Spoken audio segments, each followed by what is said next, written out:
All right, I'll call this meeting of the Brown County Commission to order. Commissioner Weiss, would you lead us in the pledge? I pledge allegiance to the flag of the United States of America and to the republic for which it stands, one nation under God, indivisible, with liberty and justice for all. Good morning. Good morning. First on the agenda, we've got Deanna Harbour with Brown County Community Health Quarterly Report. Good morning, Deanna. How are you? Good. Good morning. Good morning, Becky. How are you? Good. How about you? Good.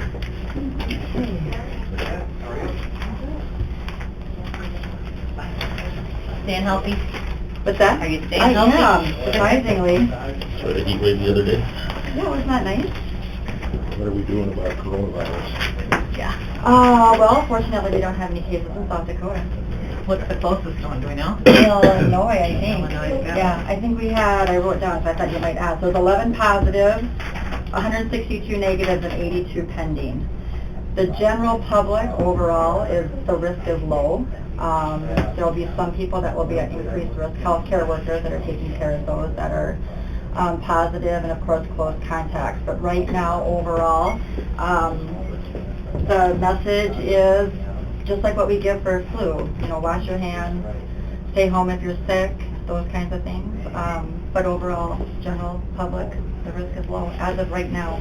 We have seen one case of person-to-person transmission, but we don't have any community spread as of right now in the U.S. So the goal is to identify those people immediately and therefore stop the spread. So most people, I think anybody that comes into the country is quarantined for 14 days. We do have people that are asymptomatic, so symptoms can range anywhere from not having any symptoms at all to those that are severely ill and dying. And right now we really don't know a lot about how it's transmitting. We think respiratory, or we know respiratory, but can you get it from a surface? Those are the things that we don't know as of right now. Locally, it's flu. Flu is widespread. In just 1 week, we had over 1,200 confirmed cases. Over 10,000 tests have been performed. We have 4,395 confirmed cases. 149 people hospitalized with 6 deaths. So we're seeing widespread influenza. We're still vaccinating. It's not too late. Typically, peak season is January, February, or March. So we're still telling people if you haven't been vaccinated, you should seek that out. We do offer that down at the office. Other than that, it's just business as usual. Family planning is the program that I work for. We went electronic January 2nd, so everything is an electronic medical record. So we have been crazy stressed, busy trying to convert to computer for the first time in 25 years. So. And welcome Windows 10. I know, yeah. It's been tough. It's been a little stressful. So, but that's about it. School screenings are done for the year, so right now we're just finishing out the influenza season. We will be planning a pod exercise in the fall. We do have vaccines secured for children and adults. So this will be a huge pod. It'll be free. And we have about 800 doses secured for that. Dates I don't know as of right now, but probably sometime in October or November. Hoping that with the free vaccine we can get our rates back up again. Years ago we used to provide free vaccine and then funding was limited, and in the past few years we've not been able to do that. But the emergency preparedness dollars are available, and so we will do a huge community event sometime in the fall. Questions? Any questions for Deanna? Good stuff. Okay. Thank you. I'll see you next quarter. You bet. Bye-bye. Bye now. We'll roll right into the second item here, award bids for the highway rental equipment and department update. Morning, Dirk. Morning, Dirk. Howdy. Morning.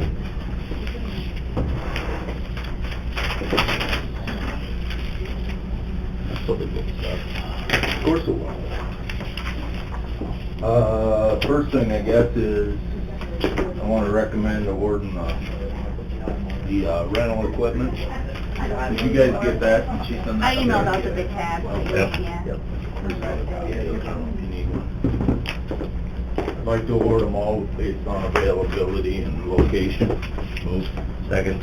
Motion from Lee, second from Sutton. Any questions on that? All in favor, say aye. Aye. Opposed, nay. Motion carries. Actually, we typed something out this morning. Couldn't sleep? Yep, couldn't sleep. Have an agenda.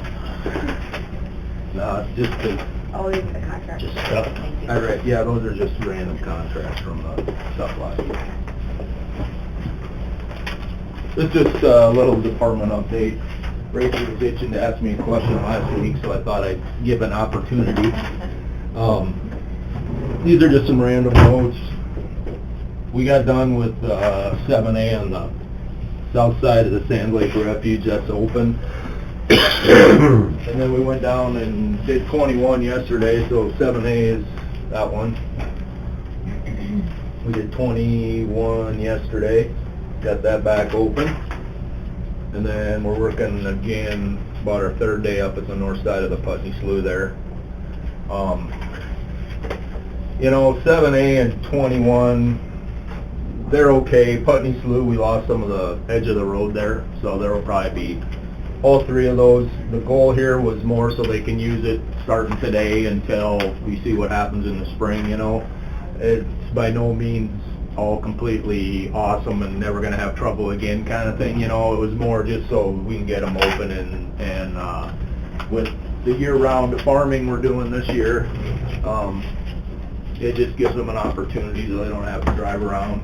It's passable, but be cautious. Yep, and I put a note on there, they're probably going to need more work after spring thaw / flooding. Other stuff we're doing, we're still crushing concrete in the backyard. We had a pretty good pile this year, so that'll be going on probably for a couple more months. But that's all right, because we need the material we're going to use it. A good portion of it will be used on the ER grade raises, which are Road 13 just west of Tacoma Park, and the other one's just west of Fernie on Road 23 down there. We're going to raise both those roads about 2 feet. What else I got on there? Still snow blowing today up in the northwest part of the county, just random spots. The melt helped some as far as getting rid of the snow, but it also, water started flowing pretty good on the Crow Creek Channel again. We actually have pretty good water flowing over Road 7 up here.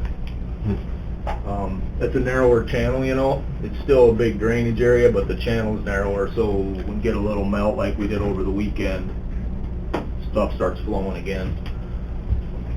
Let's see. Well, it froze back up, so you get a little chance to Yeah, it'll get cold evacuate here. some and hold on. I want to comment, the state is going to start on these bridges in the next couple of weeks. So State 10 will be closed up there. You know, we worked out something where they're going to be using 9 for the detour. They're going to have to do some more work on that as well in the spring.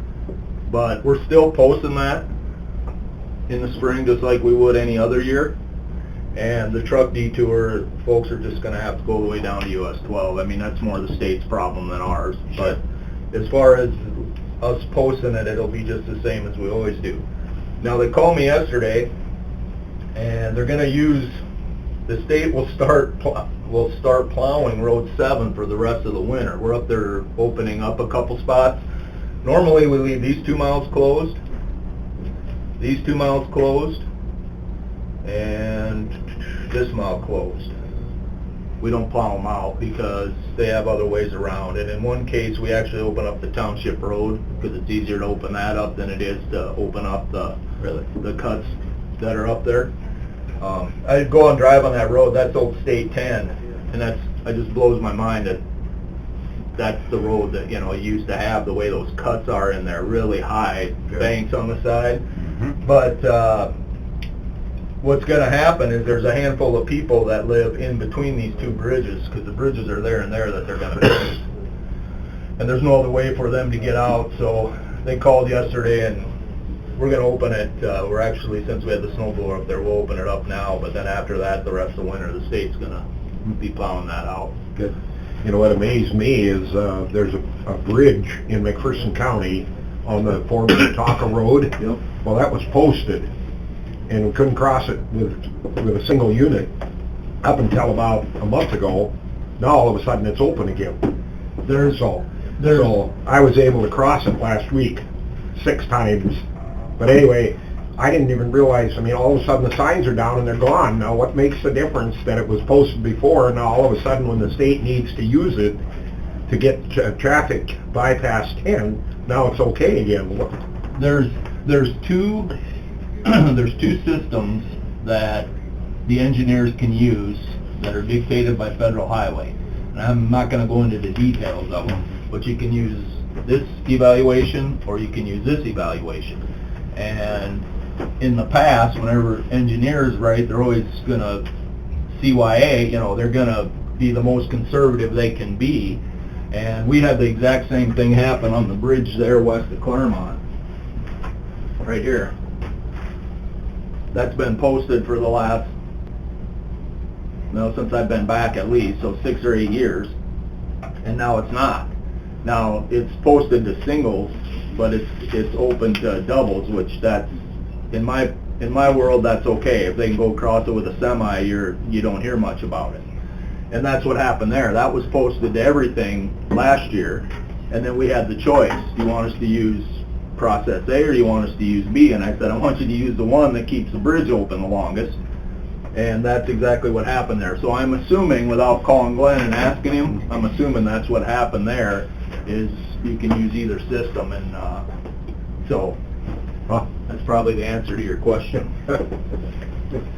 And then the next thing on there is a money thing. I visited with Kathy a little bit about it yesterday. Because the Hall Pit Bridge slid into this year, they'll start that up sometime in March. They'll start working on it again if weather allows. And so we just got a bill for $961,324. You can see it on there. That's going to come through next week. So I asked Kathy if we could supplement our 2020 budget with $443,540 we got like June or July last year. That was one-time money that the federal government sent out to everybody based on how many square feet of bad bridge you had. I think there's like 17 million, a little over 17 million that went to statewide, and then it was prorated out. Basically, we lost because we've been taking care of our bridges, so we didn't get as much money as the people that have been neglecting their bridges. They got more money than we did. I think Spring County got like $1 million, but they got a lot of posted bridges down there.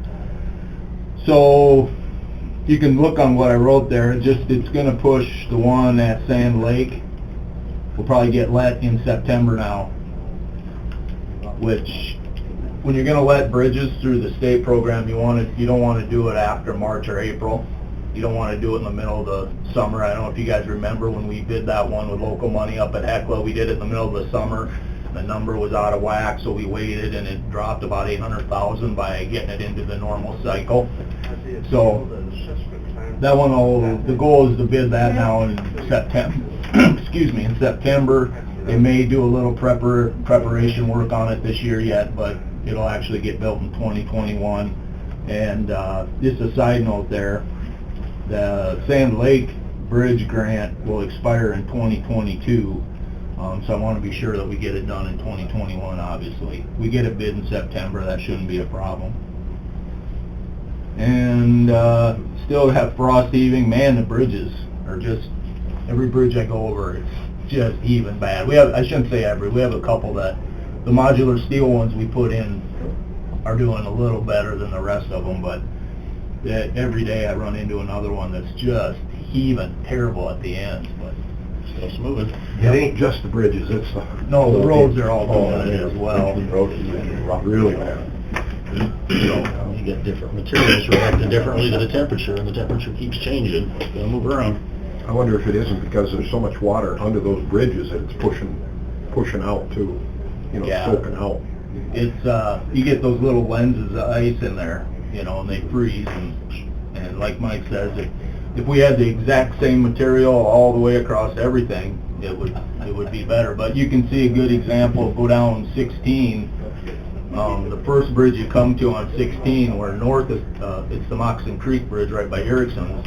The north side is the old grade, they didn't do any work there, and the south side is the new grade.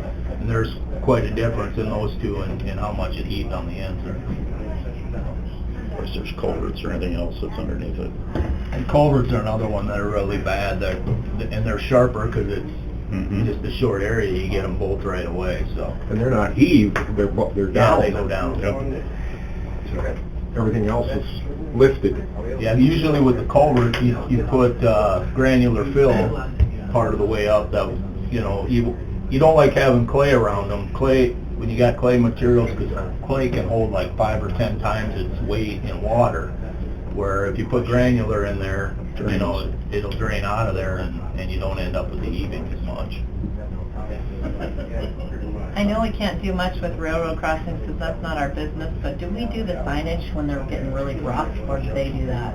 Just curious on north of AGP on 14, if we could put something up that with the flags that says rough crossings. Yeah, we can. We can do that? Yep. If you don't mind. Nope. I'd love to do that. I'm glad you'd love to do that. Very simple, I love to do that. Yeah. Thanks, goodbye. Other questions for Dirk? Well, thanks for the update. You Keep bet. on keeping on. Thanks. All right, thank you guys. Carry on. That was easy. Carry on. There's snow in the forecast. 9 o'clock, we're gonna take up abatement. Is that something you have for us, Kathy, or No, Jean that's coming in? something Jean has. Okay, he's out there. Jean, are you with us?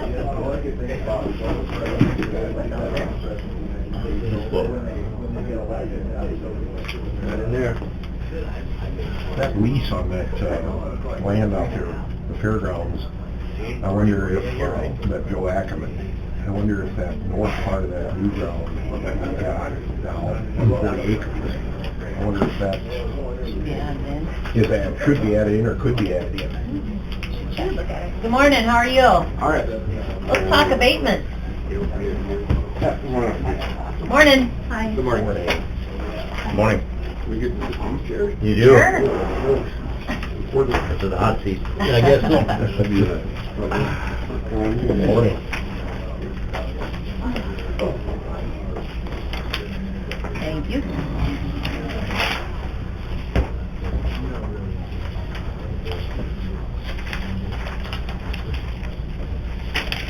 What do we got going on?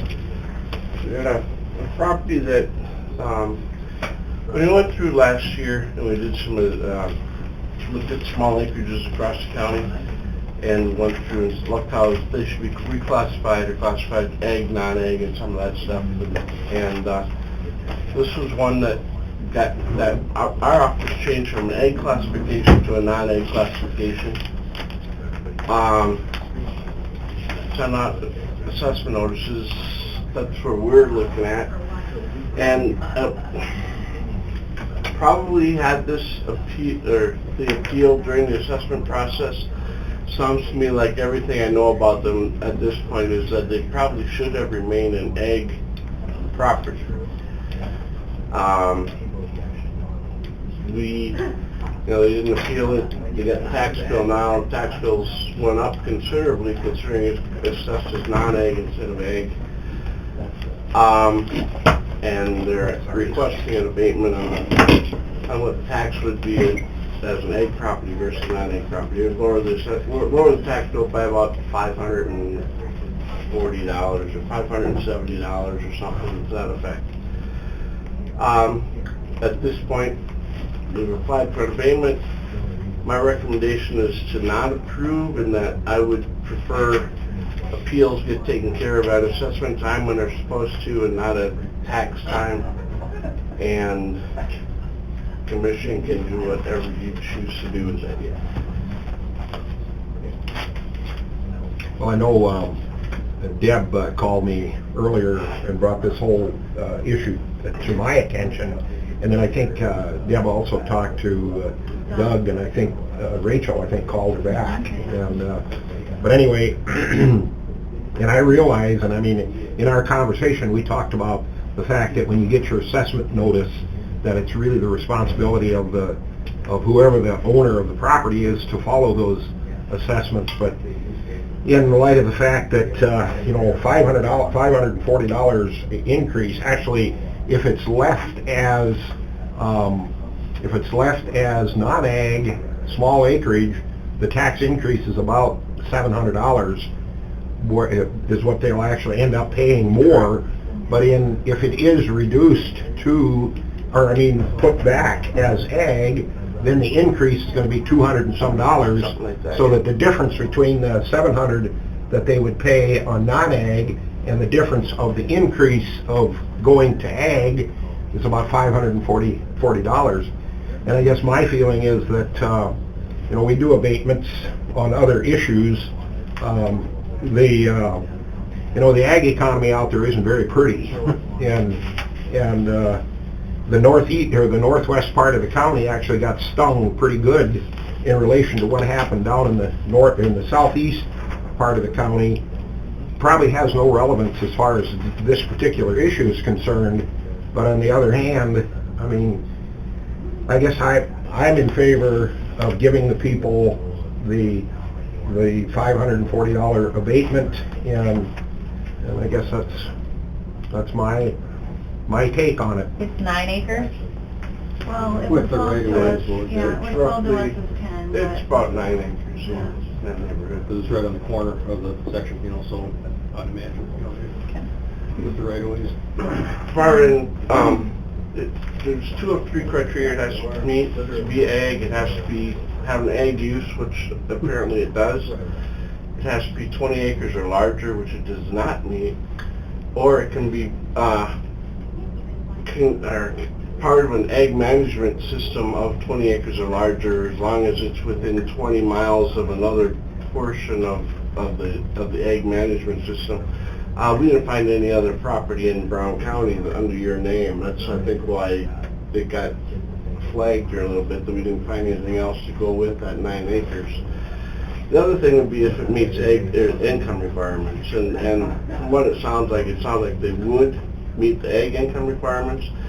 So like I said, had they appealed last spring, it would probably have won their appeal and been changed over. I have no problem saying it probably should be ag classified going forward, and maybe should still have been ag classified had the appeal coming in previously. I'm just trying not to get into the habit of handling appeals at tax time instead of at assessment time.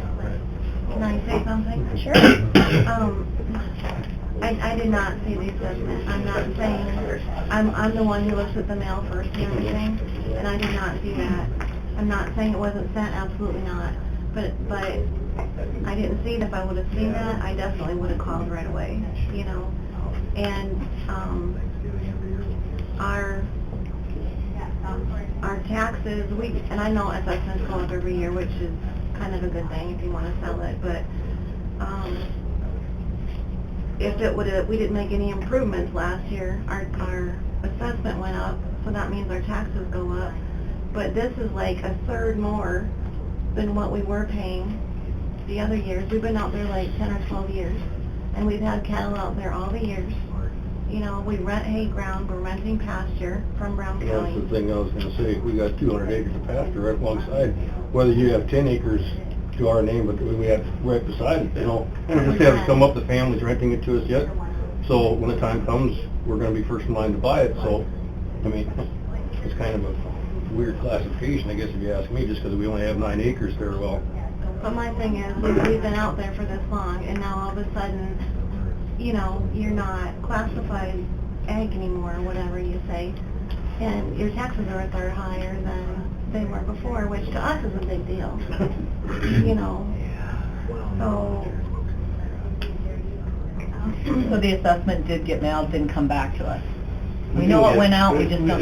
It didn't come back to us, and And it was ag on that, it was ag in the assessment. but we've got it fixed for the upcoming year. We will fix it for the upcoming year. Yep. Have we done abatements like this retrospect? I know they're not very often, if ever. Can we do that according to state codified? You, as commission, you can do pretty much whatever you want to on abatement. There have been abatements that have been approved that the assessor's office says does not recommend, and there's been kind of a mixed batch of some things that the commission has done. So, you know, this isn't going to be, there aren't going to be a lot of cases like this. Like we went through last spring and redid all of our small acreages that were out farther away from town, which is why this got flagged, you know, looked at. 'Cause they don't get looked at every year as far as looking at classifications and changes of value and such. So that's where this one may have run into some question. I think we had previously had an assessor in the office that maybe was more familiar with your circumstance. So that, you know, may have known that it was an A classified property and therefore probably hadn't changed for a while because he just kind of was aware of it. But as we went through the reappraisal of the small acreage last year, it was one that we adjusted because it appeared to be, you know, classified wrong. So somebody else screwed up and now we gotta pay for it. But Which is true, but in all, I mean, we expect every taxpayer to look at those assessments, and this just kind of brings up the importance. I know it's annoying to hear, but I've been in the same situation where you get that big pile of whatever and you put it aside and you don't look at it, and there's a little bit of self-discipline there too in looking at it. And I understand if you say you didn't get it, but we didn't get it back, and so I understand wanting to, and I'm glad we got it fixed going forward, but it's a time frame thing. If we start abatements now for, you know, you're shorting then your schools, your county, I mean, if we get it... I'm short this year too, trust me. I can relate. I'm with you. I know that. I went through my stuff last night again, and it was not in there. You know, so how do we, and I know whatever happened to it, you know, if we... Well, nothing changed for years. 10 or 12 years for the been out there, and like you say, if I would have seen that, I definitely would have called in. Sure. You know, because I'm sure it could have been a notice or something. well, that's what that was, but Everybody gets the same stuff, treated the same. If we give one person I mean, you can sign up for the emails now, so I guess there's 2 options to get them. Questions? Anybody have questions? I would move that we approve the abatement. Second. Got a motion and a second. Any other questions or comments? Okay, all in favor say aye. Aye. Opposed, nay? Nay. Motion carried. Thank you guys for taking the time to come in Thanks for hearing us. and for all the work you did. Thanks, Gene. Keep a close eye out. yeah. Maybe that's What? one, yeah, well. Watch those All right. assessment notices. Maybe if I don't, which I know I've gotten them before, Yeah. other years. So if I don't get one again, like in January, is that when they come? assessment's not 1st of March. You'll be getting one here in 6 weeks. Okay, so if I don't get one, I'll just call. Sounds good. Well, if you got the tax bill, you should have got the assessment notice because they go the same place. Okay. Thanks for coming Thank in. you guys. Thank Take care. Have a good day. Yep, you too. Next on the agenda, we have got employee handbook changes. Erica is with us. All right. Erica? Good morning. Okay. I emailed this out to you guys, but I just made copies for you also. I'll throw one more in there for Gabby. This is the employee classification. You could, oh, okay. Yes, you're welcome. This is what I'm recommending for employee classification. What we currently have is regular employees are at 40 hours per week. Regular part-time employees with a set schedule are at least 20 hours a week, but less than 30 hours per week. Part-time temporary seasonal employees are 20 hours, less than 20 hours per week, or less than 6 months. This is just more updated following the ACA or the Affordable Care Act, giving a little more definition as to what we have. So we have our elected officials, our appointed officials. Full-time employees would now be at least 30 hours or more per week, who are not hired on a short-term basis. They would be benefits eligible. The part-time employees who work fewer than 30 hours per week, who are not hired on a short-time basis, these would be not benefits eligible except for the holiday pay. Short-term employees would be hired no more than 6 months out of a 12-month time frame. They would not be benefits eligible.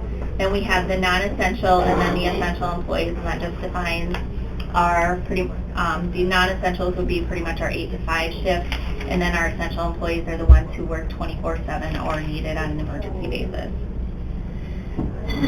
So does this change anybody's position currently the way we're defining it? Is everybody staying where they're at? We do have a few employees who are currently listed as regular part-time with benefits, and those would be just grandfathered in, but I'd say there's maybe a handful of those, if even that, that receive sick, vacation, which would be half of what the full-time employees receive, and then benefits into the SCRS program.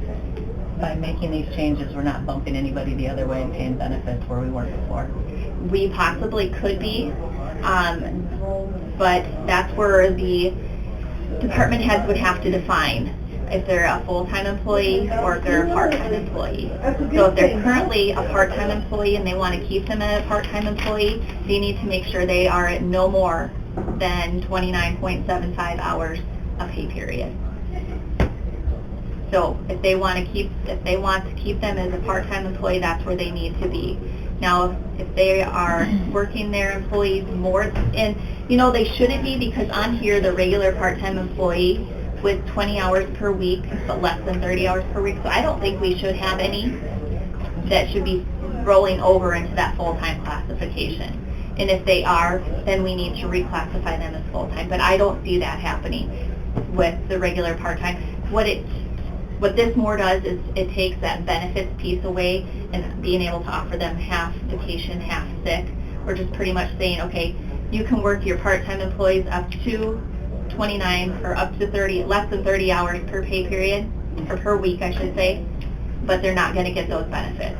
Where if you work them over 30, that's when we're going to give them the benefit.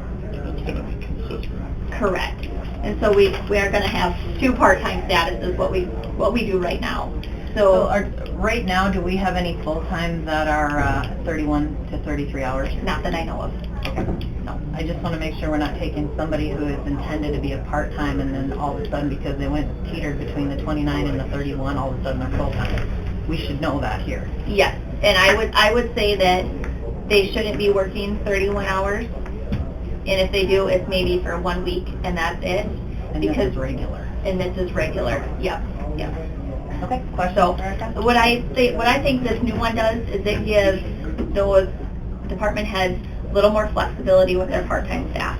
Instead of saying they can only work 19 hours, which was our part-time temporary seasonal people, you can only work 19 hours, it's giving them the flexibility to work them up to, say, 29 hours. And not have to pay the benefits. Correct. Yeah.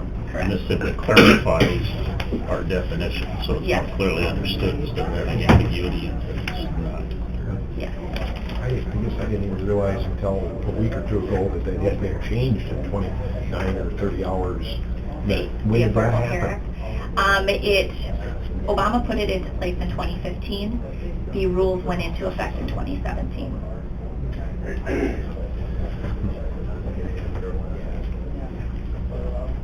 All right, any other questions on this one?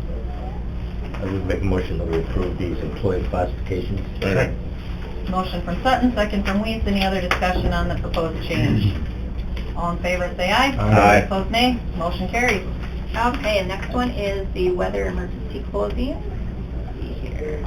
Or down that way, Mike, you have one? Yep. Oh, let's just go over. Started at the easiest. Thanks. I did. Okay. So since we are removing benefits from those part-time employees, when it comes to an emergency closing, the part-time employees won't get that benefit. The only benefit they'll get is that holiday benefit.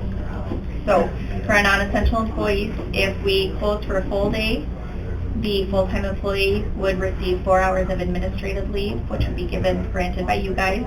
Then the employee would take 4 hours of sick or vacation leave. And if they don't have any, they're out of Then luck. it's leave without pay. Yep. If we were closed for a half a day, the full-time employees would receive 2 hours of admin leave. Then they would take 2 hours of vacation or sick leave. And the reason I pulled the full-time employees out of this is because the reason I pulled the part-time employees out of this is because the part-time employees no longer have that sick or vacation option. So they would, if we had them in here, they would only get the admin leave. They wouldn't have any hours to make up for that sick or vacation. Plus being part-time, roughly most people, it's just a part-time job to them. They have a full-time job on the side. The essential employees, so if we're closed for a full day or a half a day, as designated by the department head, the essential employee will be expected to report to work as usual unless directed otherwise.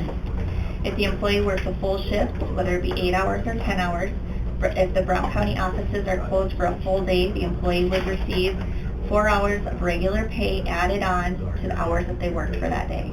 So if they worked 8 hours, they get another 4 hours added on at regular pay. If they work 10, they get another 4 hours added on at regular pay. That falls in line with how the non-essential staff work. You guys are giving the non-essential staff 4 hours as administrative leave. This is basically giving the staff, the essential staff, the ones that are working the 24/7, the 4 hours for working that. Does that make sense? Okay. Clarifies a similar benefit, if you will. Correct. I'm not sure I'd call it a benefit, but for lack of a better term. Yeah. And then the same if the employee works a full shift, 8 to 10, Brown County offices are only closed half a day, then they would only get that 2 hours of regular pay added to their work.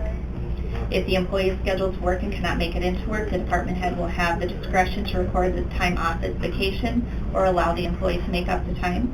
If you are not scheduled to work that day and you do not work that day, you do not get any hours of additional pay. Sure. Questions on that proposed change? This is in compliance with any federal regulations that govern. Well, yeah, we don't have to give anything for being closed Right. for a weather day, so this is generous of you guys to do. It's a frustrating situation all the way around. We need to make sure that these updates make it into all versions, electronic and hard copy of the policy, because I think we got about 4 floating around. Yep, and that's what I plan on doing going forward, is making sure that everybody signs off on it. They have a copy of what's changed. When I am done with all the updates, we'll go into this electronic version that I have, where I will email out a link. Every employee will have access to that link. Any changes that are made, those changes automatically get updated in that link at each time. And then once we go to it, if we were able to upgrade to Info 10, go to Employee Self-Service, they will have access to that link on Employee Self-Service also. Okay. Questions on the proposed change? I know, right? I entertain a motion to approve it. Move. Second. Okay, we got a motion from Biker, second from Weiss. Any questions on what we're doing on that one? All in favor, say aye. Aye. Opposed, nay. Motion carries. That's all I have for you for today. All right, well, thank you so much. Thank you, Erica. That brings us to the landfill department update. Yeah. And landfill sledding. Yeah. What do we got? Sign a waiver and you come on out. Let's do it. What date? Sweet, there it is. Saturday. This coming Saturday, okay? Looks like there'll still be snow. It's open for the public then? Or is it a group? Well, this is a group that's coming Okay, out Saturday. So, First United Methodist Youth Group, Same as last year? same as last year. So we've got the waiver set up and everybody's gonna sign and there's a few bare spots, but we'll still make it work. So you're using So- that hill right behind your office? Yep, just to Yeah. the north. Tires to roll and stuff to crush and all kinds of good stuff. They'll enjoy themselves while they're there, so. Good. You haven't been in yet requesting whether or not you can put it, what do you call those? Just a lift? A lift. We'll find one on surplus. So that's about it for the sledding. Like I said, any group or anybody that wants to do that, they're welcome to get in touch with me. Because you guys are open Saturday anyway. We are. So, biggest thing is safety, and we'll keep them that way. So, I don't know if you need a motion, but I think just so they sign the waiver Yeah. that we had last year. Last year. So you're informed. Second. Just in case, we'll do a motion. We'll seconded by Sutton. All in favor, say aye. Aye. Opposed, nay. Motion carries. Happen to have the biggest hill in Brown County. That's right. Like I said, we just try to work them around, so we got a spot for them to work with it. So, just a little update on the fire station container site. We're still moving forward with spot directly west of the fire station. I met with Bob Jacobs last Friday and then yesterday again too, but he's probably got a temporary location for us so we can get those moved away from the front. They would be to the north and east of Skips on a temporary basis to get the other location set up. So where's the other location going? Where's the permanent home going? Just directly west of the fire station. So that will be Bob's land too? Nope, that is township. Township, okay. It's around the back. Yep. And you spoke to them and we're Yep. in the process? We're in the process, and like I said, Chris he's working on the legal paperwork, so we should have that done. And the temporary would be just a little bit further to the west, on the north side of that drive in there. North side of the drive, Yeah. east of Skips. Yeah. So there's enough room there, similar to where we're at right now, but at least it would be away from the front of the fire station. Just trying to confirm a couple things there with insurance and, a possible rental rate there, for the duration until we get the other site set up. So, we did discuss, Bob and I, about possible purchase again with his property behind there, but he's really reluctant to do that with Okay. future development or whatever would come his way, so. Gotcha. All right, questions? So as far as on- the temporary site, to get it away from the front, pending a couple of things, we would be able to move them, just a little ways north. We still have an approach. So you're looking at doing that spring when things thaw out and then Yep, later in the year? yep. Okay. And we'll get their trucks fixed. They did. Yeah, that was the fiasco. We're all cleaned up and they're back on schedule. Good. I had a couple of... They had both trucks go down and transmission put in and, Yeah, you had sent out an email. yep. You'll yep. find out real quick how much volume actually runs through those sites, don't you? Yeah, they put extra cans out and different things, but yeah, it's a process. We'll have that bid letting here hopefully early March for that project. Very good. Look at Roloffs out there and did what they could. It's just, it keeps coming. Yep. It So, will. that's all I got. All right. Did we have a Any other wood chip questions? contract or something today? We've got We have- just authorization to advertise. You on that? Okay. We can do that now, it is also on the list of items, so. Okay. So yeah, All right, well, sounds good. Any other questions, Mike? Appreciate you coming. spring cleanup's coming. Thanks, Mike. Thank you. Yep. Next, we're going to discuss the sheriff's holiday pay. Sheriff, folks with us? Couple of them. Morning, Mark. How are you? Good.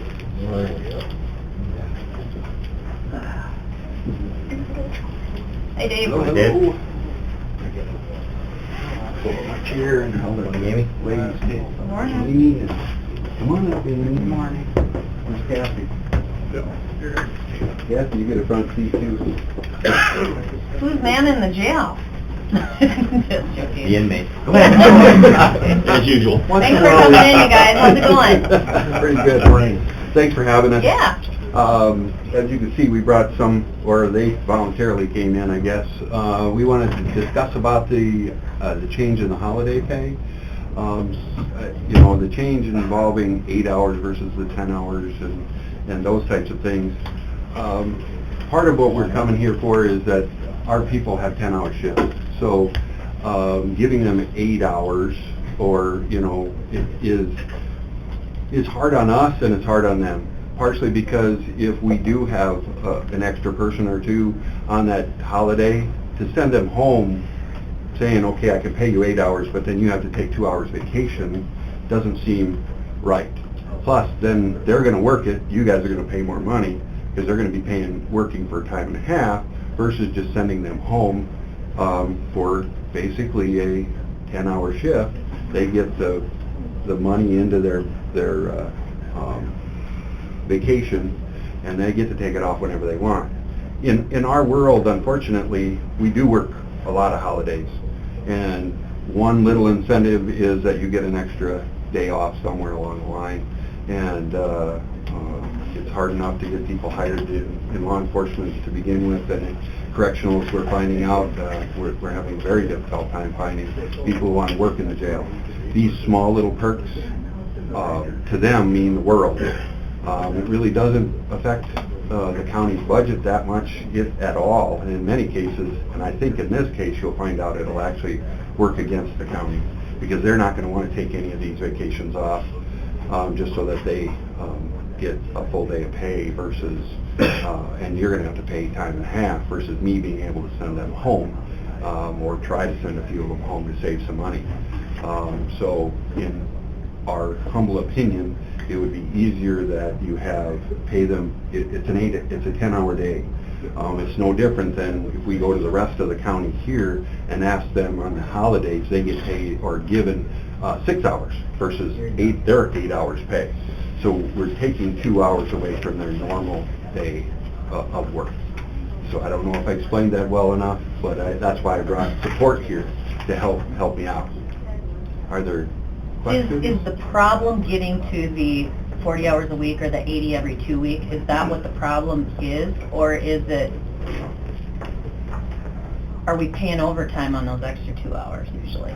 Because it seems like you're talking about mostly the folks that are already working them, not the folks that are not working It's them. people with a regularly scheduled day off, okay? It's regularly, they used to say regularly Yep. scheduled day off, you get another day off.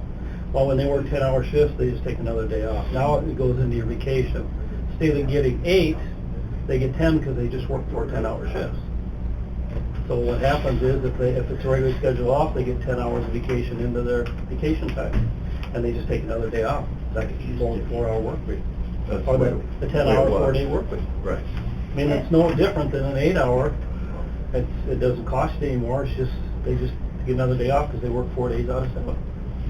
Right. Instead of having them only give them 8 hours and then they take it, then in order to make up for their 80-hour work week, they had to put 2 hours vacation in. And the other instance that you asked about would be, it does short people their hours. So on the 80-hour pay period, if they were scheduled to work but received the day off, supervisor gave them that holiday off, they're only getting compensated for 8. So they would have to pull out of their vacation balance to equal 80.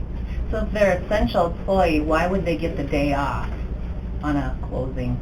No, when it's on holidays. Holiday. If it's on your regularly scheduled day off, you get another day off.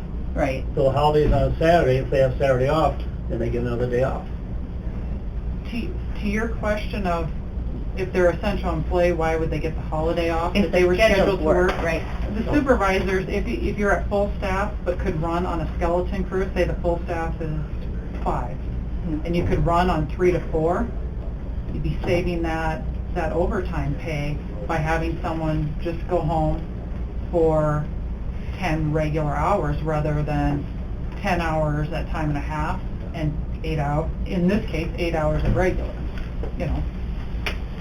So, I mean, it's a cost savings to do it that way, but what happened on the last pay period is staff members, unaware of the policy change, were scheduled to work, received the day off, and then they came up short at the end of their balance.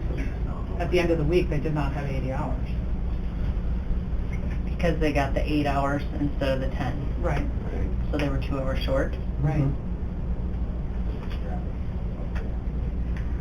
And even for us that can make that choice to send somebody home, it almost seems unfair for me to tell somebody to go home and plus you got to take 2 hours of vacation to be able to make your 80 hours versus, and so they're all going to work, so you're going to pay a lot more overtime, you know, because they're going to just work it, and we're not going to send them home, so it's actually going to cost the county more than just giving them their day off, you know. So all you're asking is that somebody who's scheduled for a 10-hour shift that recognizes that that's their regular day gets a 10-hour shift as opposed to an 8. Anybody that has, recognizing all the, basically the 24/7 people that are going to be working these holidays, that you recognize their shifts as a 10-hour shift, and then they get compensated accordingly as a 10-hour shift. Because I can more so see it with the ones that are working the shift to get the 10, the ones that take that day off. In its essence, since we have 10 paid holidays, if that person were to work every holiday, they would get, instead of 80 hours of holiday pay, they would get 100. So we're talking 20 more hours of holiday than anybody else got. To me, that's kind of, maybe... I think we're getting confused here. You're talking 8 hours of holiday. What we're trying to define here is if it's your regularly scheduled day off, you get another day off. And if you work a 10-hour shift, you get 10 hours of vacation, then you just take another day off. But If they do work, they get 8 hours of holiday pay, correct, but anytime they work that time is time and a half. It's not Right. holiday pay, it's just simply, if it's your regularly scheduled day off, you get another day off, okay? And if you work, your scheduled shifts is 8 hours, and another, and we celebrate the holiday the day it falls on. It's not Saturday, then it's Friday, for the 24/7 people.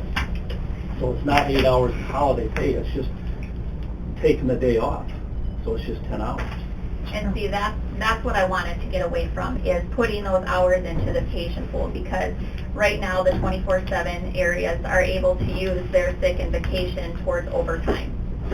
And so it said in the policy handbook that those hours that they were getting for holiday pay were not to be used for essential hours, or to extend their pay.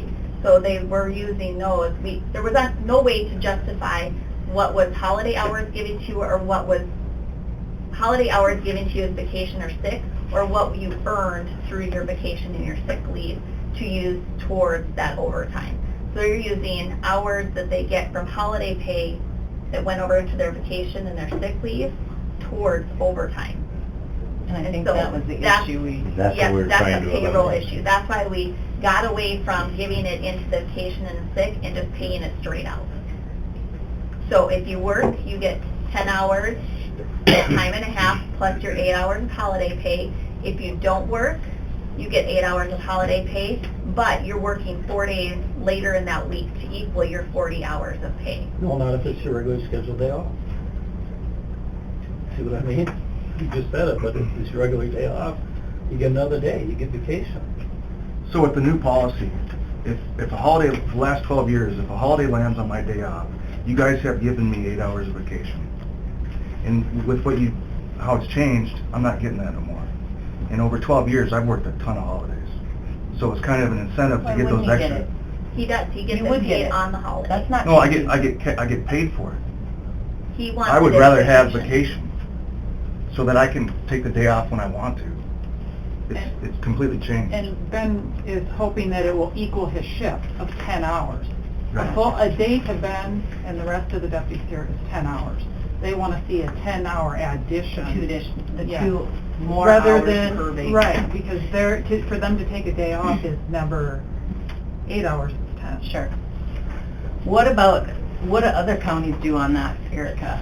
Some do it the way we currently have it, which is 8 hours for everybody. Some people do it 8 hours for your 8-hour shift, 10 hours for your 10-hour shift.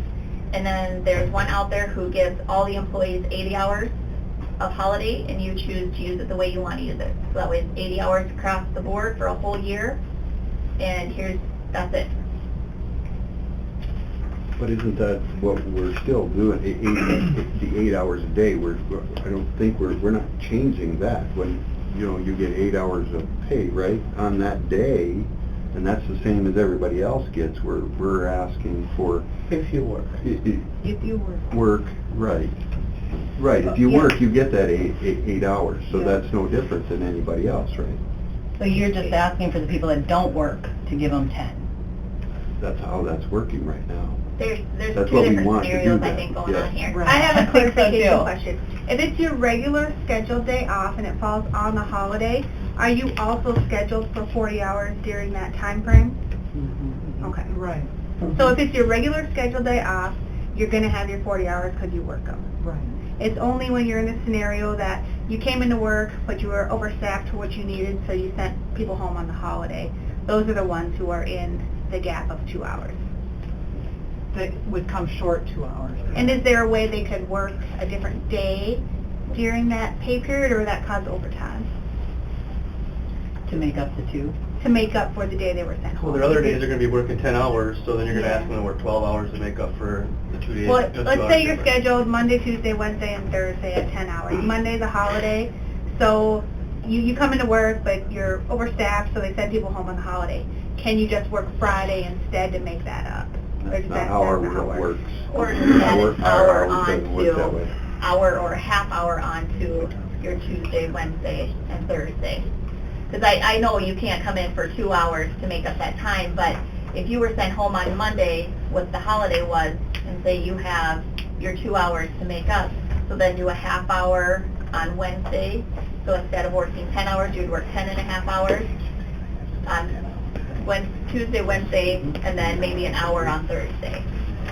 When should they be penalized for that? And I think for the supervisors, that's kind of a scheduling landmine, to make sure that everybody's scheduled to make up those 2 hours and as many employees per subdivision at the sheriff as it applies to, and, you know, because they're actually scheduled to work but receive the day off, they're not actually reporting. It's the supervisors looking at that holiday saying, you know, we can do this with 3 people rather than 4. It's this person's turn to have the day off.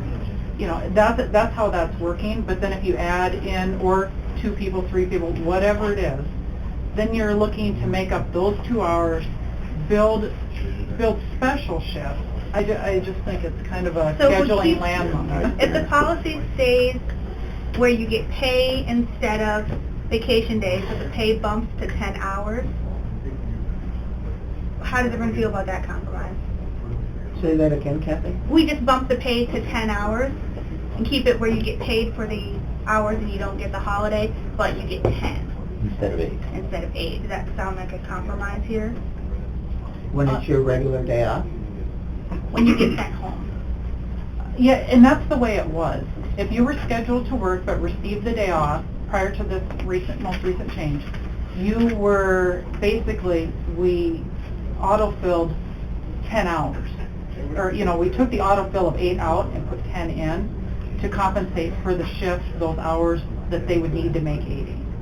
And then likewise, it falls on your regular day off, those 10 hours, that compensation to meet a full day of vacation was going into holiday fill on regular day off in the detail management. So what you're saying, we would keep all this, but put another bullet for that particular situation we're running into problems with? Yeah, keep it where everybody gets their pay instead of the vacation time, but allow them to get the 10 hours. But the 10 instead of 8. For those that are routinely scheduled. Right. So Or would for- they be or all of them, compensated I don't know. for their day off by 10 hours as well then? Is that what you... Well, I mean, I'm just trying to find a Well, solution. the other option that might just be simpler is whatever county it is that does the 80 hours, everybody gets 80 hours, use them on whatever holiday you want. So that would fill in 8 10-hour shifts, or it would fill in 10 8-hour shifts. So you want to keep those three? Erica, when you say all three everybody together? gets 80 hours, are you just referencing essential 24/7 employees, or they do that for their entire courthouse? They recognize 8 holidays. So they recognize New Year's, Memorial Day, Independence Day, Labor Day, Veterans Day, Thanksgiving, Friday, which is the day after Thanksgiving, and then Christmas Day. And so those are the 8 holidays. They say, here's your 80 hours of holiday pay. Then they give, the administrative offices are open Martin Luther King Day, President's Day, and then Native American Day. So all holiday hours must be scheduled in advance with the individual department or office leave policy. Full-time employees working in departments providing essential services on a 24/7 or on-call schedule will also be granted a total of 80 hours of paid holiday leave per year. Due to the requirements of their services continue to be provided on these days where the administrative offices are closed, they will be permitted to schedule their holidays leave hours as preferred during the course of the year with the approval of their supervisor. So basically, it would just be, here's your 80 hours, you guys use your 80 hours where you want to use your 80 hours, but these are the days that we're closed. So could that be vacation, or is that just pay? That would be a whole separate bank. It would just be a holiday bank, so you'd get 80 hours into that holiday bank. So does that go towards time off? I guess... Yep, okay. it would be towards time off. So if you work the holiday, you would have an 80 hours separate in a holiday bank that say, okay, I work New Year's Day, I have my 10 hours or my 8 hours, however you choose to use it, in this holiday bank to use on a separate day. So if they don't use it, or unable to use it due to staffing issues, Then they throughout lose the year. it. So it's use or lose. It doesn't go over. for whatever term we decide. Yeah. Can you use it to like extend the holiday? Let's say you want to be gone the entire week of Christmas. Can you use? Yeah, because you get to use your holiday hours how you choose to use them. But Can they you have use to be them? used on a holiday. No, not on a holiday. They have to be used within a year. So you could take a summer vacation. So from January to December, you have 80 hours in there. So you can use that 80 hours However you want to. throughout the whole year. So Yeah, it's a vacation bank. correct. It's a Basically. holiday bank, Right, yeah. but I it's kind of like the vacation, you can take it flexibility of anytime. that, because you guys, you know, it's hard to make your shifts work and your schedules. This would actually give you more time to work it out with your supervisor that, hey, I'm going to be gone this week in August, I'm going to use it might be a good option for us. Guaranteed 2 weeks vacation. I mean, But will that, basically, would that request for that time off then supersede the need for a department head to call somebody in to fill that spot where somebody took a vacation? That's something they would have to work out in their department to see Which we do now. when anyway. they'd be available. Yeah, some guys get their vacations denied according to staffing. It's gonna be that way. I just did this last week. I had denied some vacation due to staffing issues. We have to do staffing first. That's the way it goes. Because it's a catch-22 because of the difference between 8 and 10-hour shifts, because it's basically 80 hours. If you do the holidays, then there's an additional benefit, because you're tacking 2 hours onto every one. But it's a flat 80 hours, everybody gets the same benefit, and you have more flexibility on how you want to use it within the constraints of making sure shifts are done. So when the courthouse is closed, the county offices are closed, and I choose not to use any of my vacation on that day, I come into work? Yeah, that's already addressed in our, so if if the employee works a full shift, 8 or 10 hours, and Brown County closes the office for a whole day, you get 4 hours every, yeah. That's for closing though, not Right, that's Right. what she was just That's asking. right. Talking about holiday. Yeah. Does the holiday bank solve the problem of them being 2 hours short? Well, they would It get does. 8 10-hour if you look at the 8 recognized holidays times 10 per day, that would be 80 They would hours. use from that bank to Right. make up those 2 hours. So essentially it would equal 80 hours for those 8 days, which is 10 hours a day. So then a county nightmare or not? Counting what? I think if we would just have to create another bank, and those employees that have the 10-hour shift, they would just get that 8 hours in there. I don't know, that's going to be a discussion with Paul, that he'd have to go in Sundial. Do you just automatically get that first of the year, or it accumulates? That's what I or- would say. Well, that's a good question, because if you have somebody who terminates in the You'd have to middle of the year, accumulate. I would say accumulate. So once we have that holiday, then those hours go into that holiday bank. Then you want to have some accommodation for a small amount of carryover, probably. Because of Christmas Of and Christmas. Right. New Year's. Okay.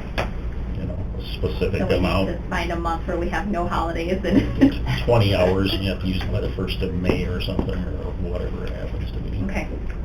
You still have your full vacation balance too that you earn every Right. pay period, Right. in addition to this. Yeah. Right. Yeah. So would this be, when the employee takes a leave request, they would use these hours first, and then when these hours gone, they default to their vacation hours? That would be the proper way to do And it. so if Be the simplest. when an employee quits, does this get paid out, the holiday bank, or how would you handle that? Yes, because since they're accruing it, it's stuff that they've earned. Just like vacation, they've earned their vacation, so they get paid out their vacation. But you stated before that at the end of the fiscal year, you would lose those 80 Well, hours. that's why if we, Because that's the we have difference to between vacation and the holiday pay that you're talking about now, is at the end of that fiscal year, if you don't use it, you lose it. and that's why Mike said we need to have a rollover period. To accommodate So like say if Christmas we Day. would grant an extra 3 months or an extra month to use, A portion of it. yeah. Or you do a year from that holiday. So you have a year from New Year's to use your New Year's pay, and then you have a year from Christmas to use your Christmas pay. When is our next holiday? February President's 17th. 17th. Oh, that President's is coming Day. soon, huh? Yep.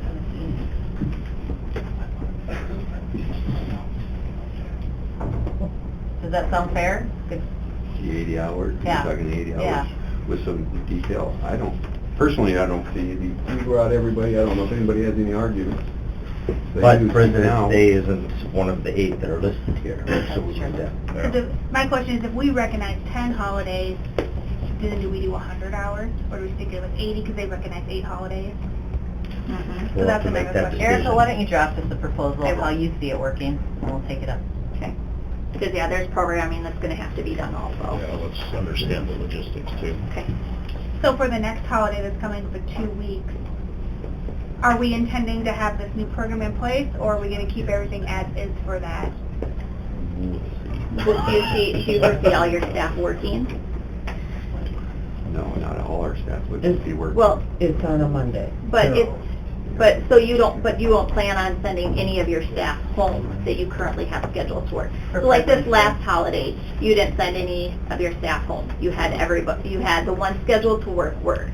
Correct. And they received their 10 hours at time and a half, and then they received their 8 hours of vacation, their holiday pay. I don't know, do they? Yeah. Whatever hours they work in that 10-hour period. Yeah, and then they received their 8 hours of holiday Right. pay at that time. Right. Yeah. So I would say, because it sounded like Christmas and New Year's is when you had the issue, This you year. sent people home. Correct. So that, It can happen, it just depends on the holiday and who already asked for, it just so happened that last year, Christmas and New Year's landed on Yeah. Wednesdays where we're heavier shift. Now, will that happen again? I don't know, but even... I'm just thinking for the next holiday. You don't foresee it happening for the next holiday, so I think we're fine is leaving it as is because we don't plan on sending anybody home. They'll be getting their time and a half for their 10 hours work, plus they'll be getting their 8 hours of holiday pay, and then hopefully by the time March, is there a March holiday? No, Memorial Day is the Okay, next one. so- No, April, we have a half a day for Good Friday. yeah. So by the time April rolls around, we should have everything in place and scheduling, or the programming done where we could start giving those hours into the bank, the holiday bank.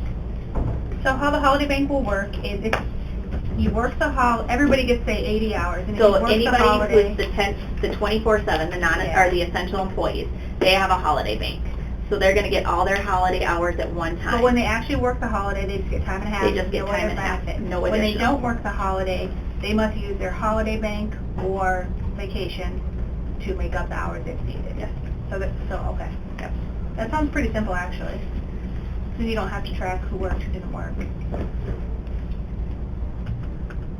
Clear as mud, right, guys? And then everybody gets the All right. same benefit. And it'll annually just as be the 80 hours. employees putting in, like, just for vacation leave or sick leave, they'll just put in a slip for holiday. Leave. Yep. And that's how we keep track of it, or Correct. hopefully. We won't know that until we go Yeah. through all of... But this will Hopefully be a it can written be- proposal that we'll be able to review Yes, and... yes, and I'll send it out just talk like I you have to the other, like the other ones I've And if done. you get feedback, That would be great. Yep. We could do that. Sounds good. Well, thank you guys for coming and giving us the input. I think we're on Yeah, thank you. on to a good idea here. One question? Yeah, go ahead. Kathy had one question. On our time cards, some people can see this vacation and sick leave and emergency leave, and then some people can't. I've been told, that it's supposed to be off of everybody, all this up here, but that's their personal information, and I think it should be on there. Even if it's not right, because if that's from Sundial, I've been told don't go by Sundial, go by Encode. It's closed, it's better than nothing. Okay. Well, I just am asking, because when we started Sundial, Paul was saying it's a timekeeping piece. Some of these things are not right, so I just don't want people to go off it thinking it's 100%.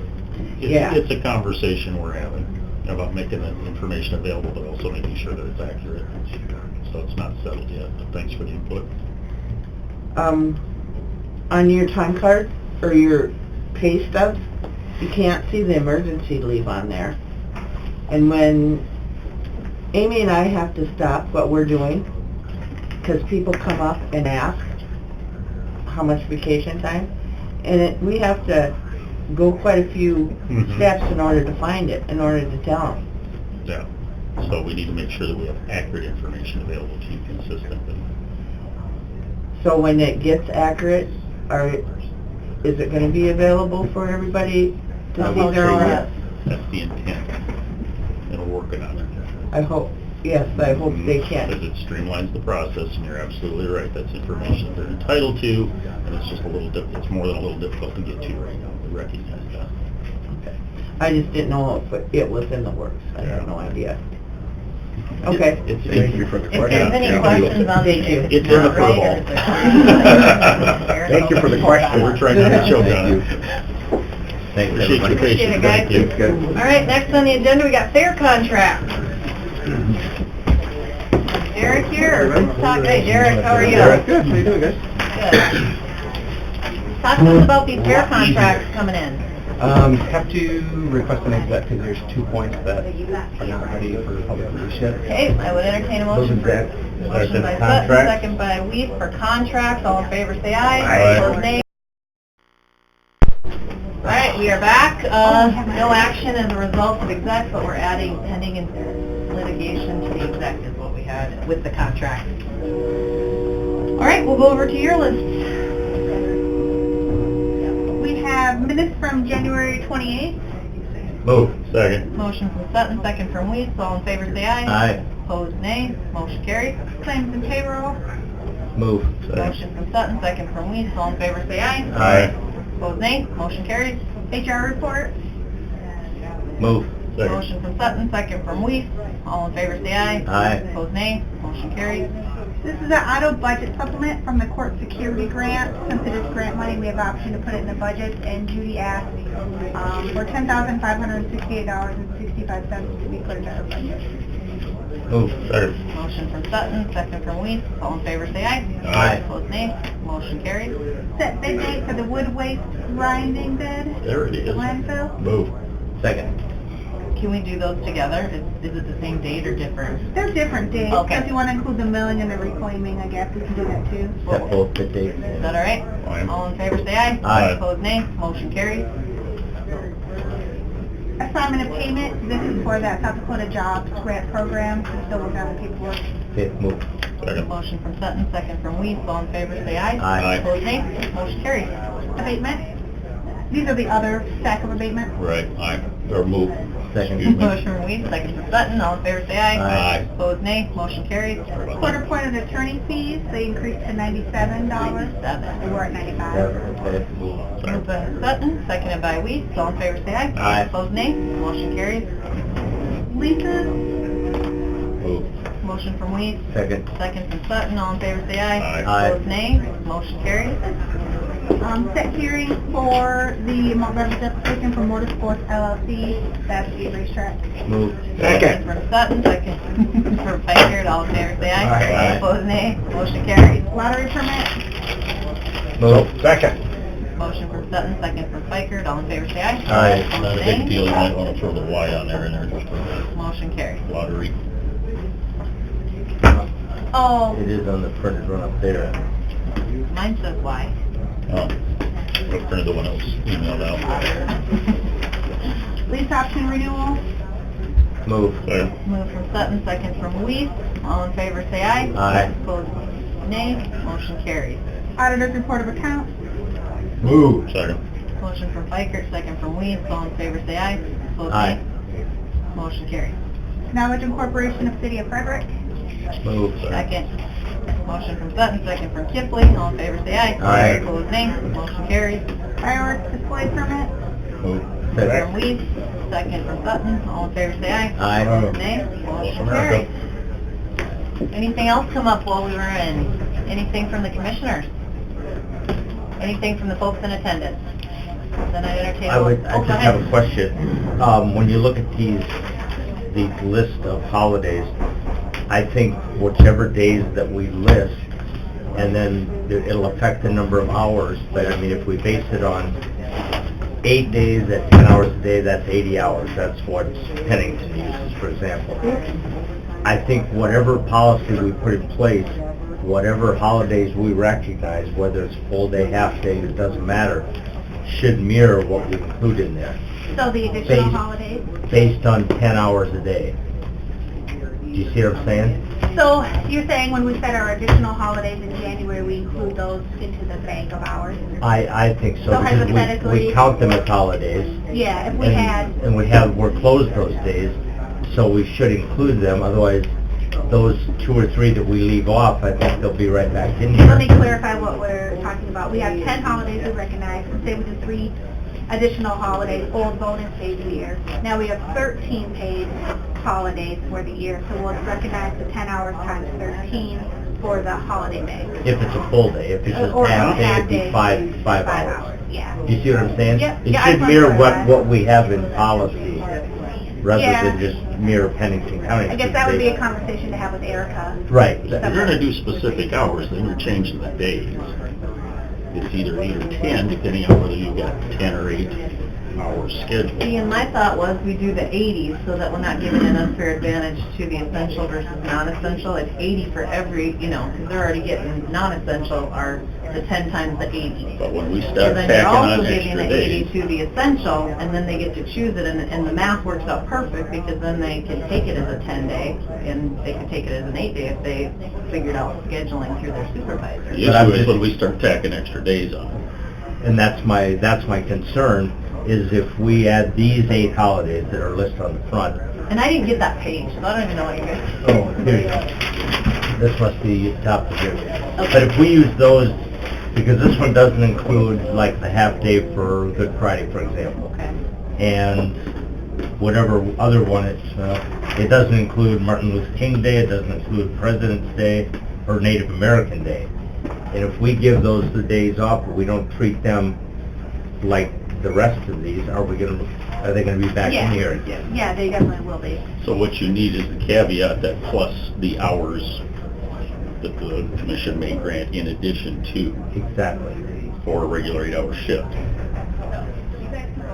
So if we're gonna get a Probably half better. day, We gotta make sure we talk to Erica about that right, too. because they're gonna get another half day, 4 hours, then that's Or is that 5 for that? 4 hours, because it's total. Everybody gets the same total, regardless if you're scheduled for 10 or 8. But under this, they're gonna get 10-hour days for those 8. But they're only gonna get 8 of them, not 10 of them. Somewhere we put that in policy already, though. that Days if we or hours? can't- Total hours, but they're only gonna get, because it's 80 to even divided by 8 or 10. That's kind of why I asked. Which comes to 10 or 8. That's kind of why I asked Lensman the question, is if it's going to force some overtime. Because we're all still in agreement, we don't want that. We don't want overtime forced by vacation hours. And the Right. vacation pool still allows that. They can just do something, you know what I'm saying? The catch-22 is if you're scheduled 8s or if you're scheduled 10s, then are we gonna give everybody the same total benefit? And if you're 8s or 10s, you're just gonna have to use it however you choose to? That's So how I saw it. So it's catch-22, because what's fair? Depends on which side of the fence You're on. that you're on here. Absolutely. Because I'm usually scheduled for 10s, I want 10, okay, but, anybody else who's scheduled for 8s only gets 8. Yeah. And is that your fault, your supervisor's got, your regular office hours versus what you're, yeah. That's part of the job, the situation, is you sign up for 10s, which there's an advantage and a disadvantage. And Erica, I think you should come in here. Okay. No, this has no effect Okay, on sounds good. the county highway department going to The 10-hour old bonus days, days. because they're on a 40-hour week. So the question here is when we have our holiday pool and we do the additional holidays, aka old bonus days, do we give hours into the pool for that? Into the bank? equal hours if you're gonna treat it that way. Yes, we would. And so they would get 4 hours for a half a day or 8 hours for a full day. And so whenever we decide the rotation on this holiday bank is, because if we have the rotation start the first Tuesday of January, the first Monday, January 1st, however they want to do it, we don't have those. You know how we're going to have to work on the rotation to make sure when we approve our bonus days, we add those hours. Administratively, this is going to be more of a challenge. Well, and that's what we were just discussing, is right now they have people who are maxed out on their vacation and can't even use their vacation hours. So really, we're going to have another bank out there that they're just going to end up losing those hours on holiday pay. Or do we just go back to paying them like the newest policy says, is paying for 10 hours? But there's where Rachel's scenario comes in, is we're getting 80 for each 5 staff, but the other staff is getting 100. So that's where it's kind of making it same across the board. Everybody gets the same amount of hours. And the scenario that Dave threw out is an odd scenario. And the the Wednesday thing is what threw it off, is because it sounds like they're always overstaffed on Wednesdays. That's when a shift is coming to an end for a work week, and that's where a new shift is picking up for a new work week. And so that's how they were able to send people home. They had 2 shifts, an A shift and a B shift, ending and starting on a Wednesday. And so Wednesdays are always their big days. So that's why when I was talking to Kathy and Amy just now, she goes, I don't think that we were all able to grasp the full circle of it. Yeah. And so I think it's going to be more discussion as to, do we continue to leave it at this, pay everybody out because everybody's still getting the same hours, or do we bank it and then risk people losing that because they're no longer able, they can't even use their vacation time without maxing out.